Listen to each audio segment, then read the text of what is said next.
Pas 7 vitesh betejë të gjatë, lodhse dhe shpeshherë të pashpresë, më në fund mund të them me zë të plot, drejtësia u vu në vend për rastin tragjik të shtetasit Antonio Karafili, një ngjarje që u përpoq të fshihej nën petkun e një vetvrasjeje, por që në thelbi ishte një vrasje e maskuar, e mbuluar dhe e shtrembëruar nga struktura të caktuara të sistemit të drejtësisë dhe mjekësisë ligjore në Korçë dhe mjekësia qendrore e Tiranë, të cilët krijuan prova të rreme. Antonio Karafili u gjeti varur në një pemë, një skenar i servierur si vetvrasje, por që nga fillimi mbante erën e manipulimit, të fabrikimit dhe shkeljes flagrante të së vërtetës, që në ditët e para u kuptua se diçka nuk shkonte. Aktet e ekspertimit mjeko-ligjor nuk përputheshin me realitetin. Për të mbuluar vrasjen janë kryer mbi 10 ekspertime të manipuluara dhe mjekësia ligjore, në vend që të shërbente si garant i shkencës dhe së vërtetës, u bë vegël në dorën e atyre që kërkonin heshtjen. Në vend që tetohej si një vrasje, prokuroria e Korçës u përpoq ta mbyllte çështjen si vetvrasje. Kërkoi 3 herë pushimin e hetimeve, por drejtësia kishte ende zë. 3 herë gjyqtari Arben Lera refuzoi pushimin, duke e kthyer çështjen për hetim dhe duke kërkuar të vërtetën,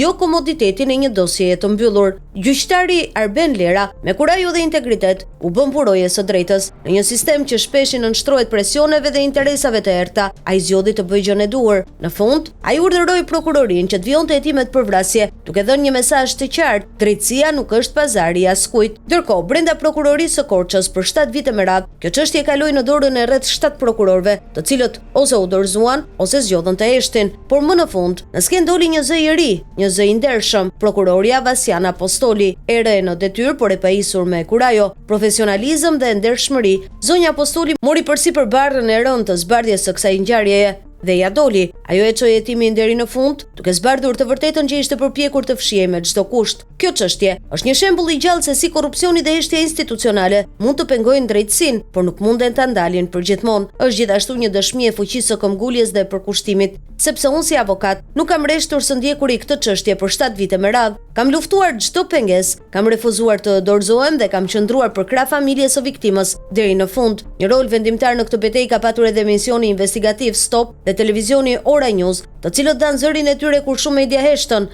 Ata shërbyen si fener drite në një rrugë të errët, duke mbajtur këtë ngjarje gjallë në opinionin publik dhe duke i dhënë shpresë një familjeje të shkatëruar nga padrejtësia. Sot them se Antonio Karafili nuk u vetvra, ai u vra dhe tani kjo është provuar. Drejtësia vonon, por nuk harron. Ky është një mesazh për çdo qytetar që është përballur me padrejtësi. Mos hiqni dorë, e vërteta ka fuqi. Dhe kur bashkohen njerëz të ndershëm, gjyqtar, prokuror, avokat, media dhe qytetar, asnjë krim nuk mund të mbetet i fshehur. Unë do të vazhdoj të jem zëri atyre që nuk kanë zë, për sa kohë do të kem forcë.